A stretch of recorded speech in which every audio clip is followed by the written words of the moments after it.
The financial world just witnessed something that hasn't happened in over 50 years. And if you own gold, or you've been thinking about buying it, what I'm about to show you changes everything. We're not talking about normal market movements here. We're talking about a fundamental restructuring of the global monetary system that's happening right now, in real time. And the evidence is so overwhelming, so undeniable, that even the mainstream financial institutions that spent decades dismissing gold are now scrambling to revise their forecasts. Gold just shattered through $4,300 per ounce. Let that sink in for a moment. $4,300. And here's what makes this absolutely extraordinary. It's not retail investors driving this. It's not fear. It's not speculation. It's central banks. The very institutions that control the world's money supply are buying gold at a pace we've never seen before in recorded history.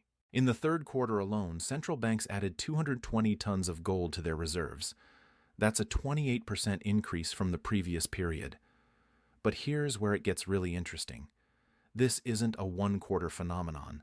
In the full year, central banks added over 1,045 tons, and the buying hasn't stopped. It's accelerating into the new year. Now, you might be thinking, okay, central banks are buying gold. So what? They've always held gold. But you'd be missing the bigger picture, because what's happening right now is fundamentally different from anything we've seen in the modern financial era. Let me paint you a picture of what's really going on behind the scenes. For decades, the global financial system has operated on one simple principle. The US dollar is king. Every major commodity, from oil to copper to wheat, is priced in dollars. International trade is conducted in dollars. Central banks hold their reserves primarily in dollars. This system, established after World War II and solidified in the early 70s, has given the United States an extraordinary privilege. They can print money, and the rest of the world has to accept it because they need dollars to function in the global economy. But something is breaking, and the central banks know it. Think about what's happened over the past few years. We've seen unprecedented money printing. We've seen inflation rates that were supposed to be transitory become persistent. We've seen the weaponization of the dollar through sanctions. And we've seen the emergence of alternative power structures, particularly the BRICS nations, actively working to reduce their dependence on the dollar.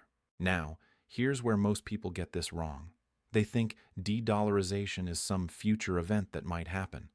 They're waiting for an announcement, a press conference, some official declaration that the dollar's reign is over. But that's not how monetary shifts work. They don't happen with a bang. They happen with a whisper. And that whisper is getting louder every single day. Look at what Russia did. After facing sanctions, they didn't just complain. They acted. Their commercial banks reduced their gold holdings by half by the end of last year. But here's the critical detail. They didn't sell that gold because they wanted to. They sold it because they needed liquidity to navigate the sanctions. But their central bank? Still accumulating, still buying. Because they understand that gold is the ultimate neutral reserve asset. It can't be sanctioned. It can't be frozen. It can't be printed into oblivion. China's been even more strategic. They've been quietly, methodically building their gold reserves for years. And they're not just buying gold. They're building the infrastructure for gold-backed trade. They're establishing gold exchanges. They're creating mechanisms for settling international transactions in gold rather than dollars. This isn't speculation. This is documented fact. And it's not just Russia and China. India, Turkey, Poland, Singapore, the list goes on. Central banks across the world are diversifying away from dollar-denominated assets and into gold. And they're doing it at a pace that's breaking records. Now let's talk about what this means for the price, because this is where it gets really fascinating. When central banks buy gold, they're not buying it to flip it for a quick profit. They're buying it as a permanent reserve asset. That gold is coming off the market. It's being locked away in vaults. And here's the thing about gold. There's only so much of it. Annual mine production is around 3,000 tons. Central banks alone are now absorbing over a third of that. Add in jewelry demand, industrial demand, and investment demand, and you start to see the supply-demand imbalance that's forming. But there's another layer to this that most people don't understand. The gold market operates on two levels, the physical market and the paper market. The paper market, where gold futures and derivatives trade, is massive. It's estimated that for every ounce of physical gold, there are potentially 100 or more ounces of paper claims on that gold. This system works fine as long as everyone's content to trade paper. But what happens when people start demanding physical delivery? We're starting to see the cracks. The COMEX, the major futures exchange in New York, has seen its registered gold inventories, the gold available for delivery, decline significantly. The LBMA in London has seen similar pressures. And when you have central banks, the biggest players in the market, demanding physical gold, not paper promises, the entire structure starts to strain. This is what's driving the price action we're seeing. It's not just demand. It's a fundamental repricing of gold based on the realization that the paper market has been suppressing the true value of physical gold for years. Goldman Sachs, one of the most influential investment banks in the world, just revised their gold forecast. They're now projecting gold could go significantly higher. Morgan Stanley is calling for $4,500 by mid-next year. JP Morgan is even more bullish, expecting prices above $4,600 in the second quarter and potentially over $5,000 beyond that. Let me put this in perspective. These are the same institutions that, for years, told investors that gold was a barbarous relic, that it had no place in a modern portfolio, that it didn't generate cash flow or dividends. And now they're falling over themselves to revise their forecasts upward. What changed? They're finally acknowledging what the central banks have known all along. Gold is money. Everything else is credit. Now, here's something that should concern every person watching this. We're living through the highest real interest rates in 18 years. Real rates, that's the interest rate minus inflation, are supposed to be gold's kryptonite. When you can get a decent return on bonds after accounting for inflation, the theory says investors should sell gold and buy bonds. But that's not happening. Gold is rallying near record highs despite these elevated real rates. That tells you something profound about the underlying demand and the loss of confidence in the traditional financial system. Let me share a story that illustrates what's really happening. There's a concept in monetary history called Gresham's Law. It states that bad money drives out good money. When you have two forms of money in circulation, and one is being debased while the other maintains its value, people hoard the good money and spend the bad money. We're seeing a global version of Gresham's Law playing out right now. Central banks are hoarding gold, the good money, while continuing to use and circulate dollars, the money that's being printed without restraint. Think about what that means. The people who control the printing presses, who have unlimited access to create currency, are choosing to exchange that currency for gold. They're essentially voting with their reserves. They're saying, we trust gold more than we trust the system we're operating within. And here's where this gets personal for you, because this isn't just about central banks and geopolitics. This is about the value of your savings, your retirement accounts, your purchasing power. Let me ask you something. If you had saved $100,000 5 years ago and kept it in cash, what would it buy you today? Significantly less. Inflation has eroded that purchasing power. But if you had converted that $100,000 into gold 5 years ago, you'd be sitting on a substantial gain. Gold has been one of the best performing assets over the past several years, and it's done so while providing insurance against the exact risks we're seeing materialize: currency debasement, geopolitical instability, and loss of confidence in the financial system. Now, I want to take a quick moment here because this is important. If you're sitting on a significant amount in retirement accounts, $100,000 or more, there's something you should know about. I've put together a comprehensive guide on how gold IRAs work. It's completely free, and you'll find it in the description below. It covers how you can get physical gold into your retirement account without triggering tax penalties. It explains the rules, the process, the custodians, everything you need to know. If that's relevant to your situation, it's worth checking out. No pressure, just information. All right, back to what's happening in the market. Because there's another dimension to this story that's absolutely critical. We're not just seeing central bank buying. We're seeing a complete restructuring of global trade relationships. The BRICS nations, Brazil, Russia, India, China, and South Africa, along with several new members, represent over 40% of the world's population and a growing share of global GDP. And they're actively working to create alternative payment systems that bypass the dollar. Now, here's what makes this so significant. For decades, if you were a country that wanted to buy oil from Saudi Arabia, you had to do it in dollars. That meant you needed to hold dollar reserves. That created automatic demand for dollars and, by extension, for U.S. Treasury bonds. It was a self-reinforcing system that allowed the United States to run massive deficits without consequence because there was always demand for dollars. But what happens when that changes? What happens when countries can settle trade in their own currencies, or in gold, or in a basket of currencies? The demand for dollars decreases. And when demand decreases while supply continues to increase through money printing, the value falls. It's basic economics. We're already seeing this play out. The dollar's share of global reserves has been declining steadily. It's still the dominant reserve currency, but its dominance is eroding. And every percentage point it loses represents billions of dollars that need to find a new home. Where's that money going? A significant portion is going into gold. Let me give you a historical parallel that might help you understand the magnitude of what we're witnessing. In 1971, President Nixon closed the gold window. He ended the convertibility of dollars into gold, effectively ending the Bretton Woods system. At that time, gold was $35 an ounce. Over the next decade, as the world adjusted to this new reality of pure fiat currency, gold went to $850 an ounce. That's a 24-fold increase. Now, I'm not saying we're going to see a 24-fold increase from current levels.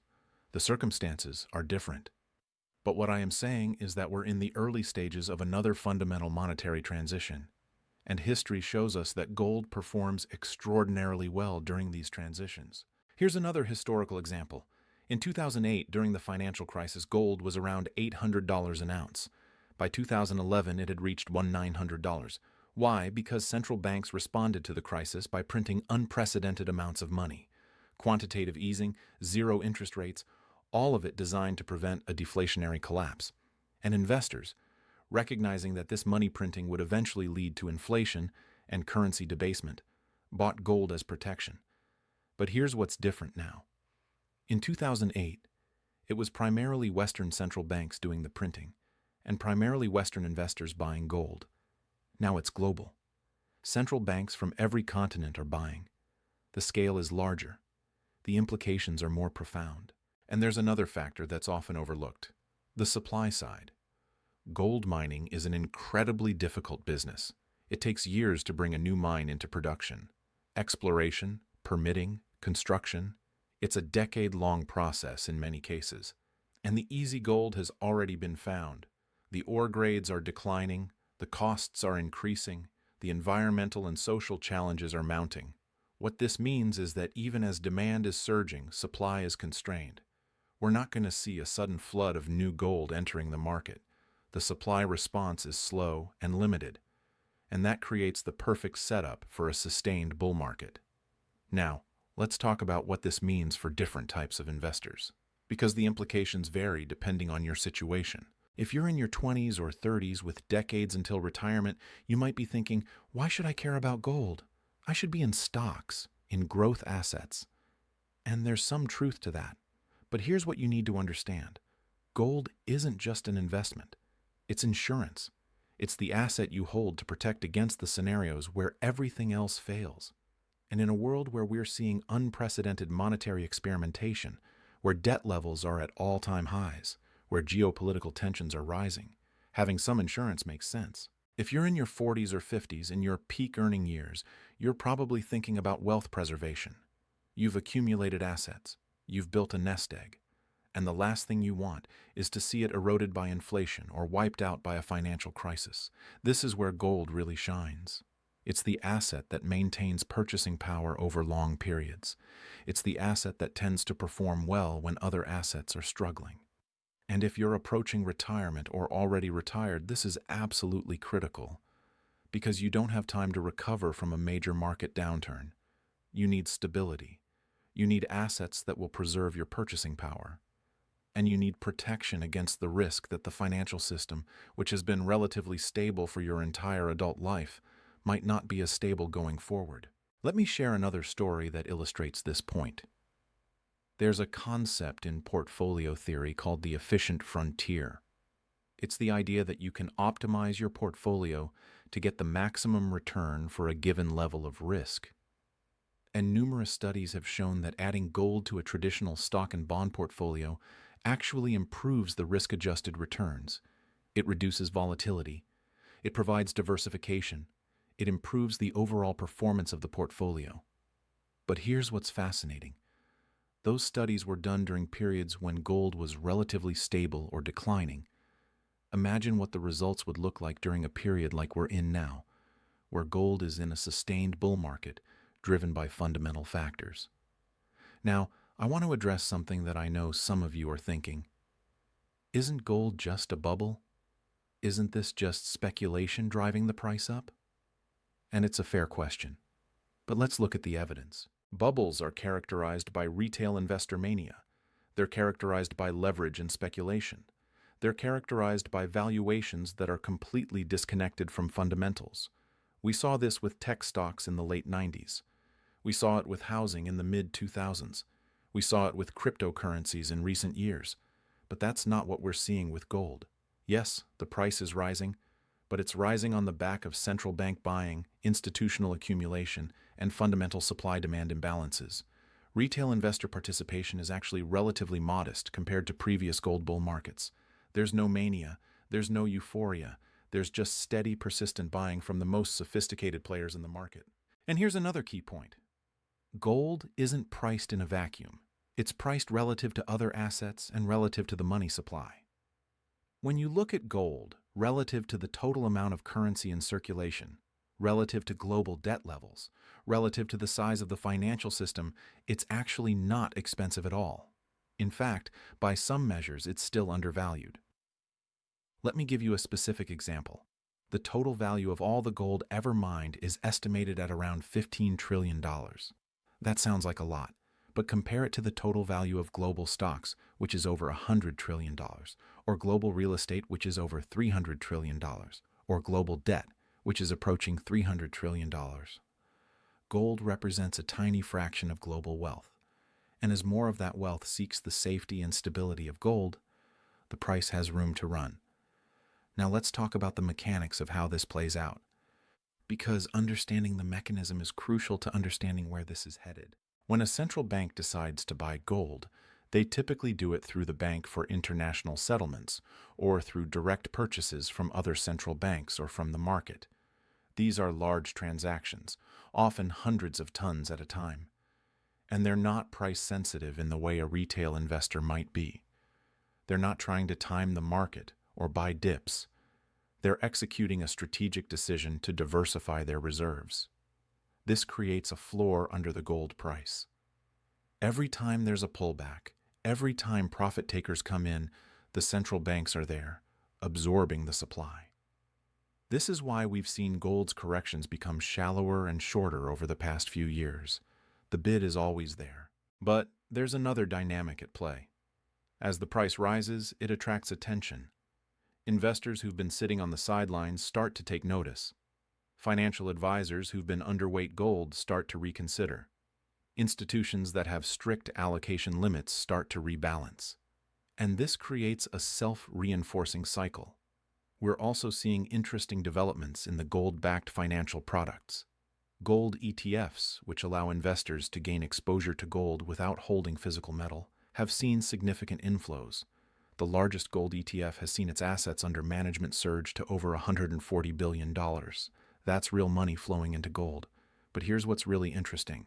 Despite these ETF inflows, the premium for physical gold over paper gold has been widening. What does that tell you? It tells you that people are willing to pay more for the real thing than for a claim on the real thing. It tells you that trust in the paper system is eroding. And this brings us to a critical point about the difference between owning physical gold and owning paper gold. When you own physical gold, you own an asset that has no counterparty risk. It doesn't depend on anyone else's promise.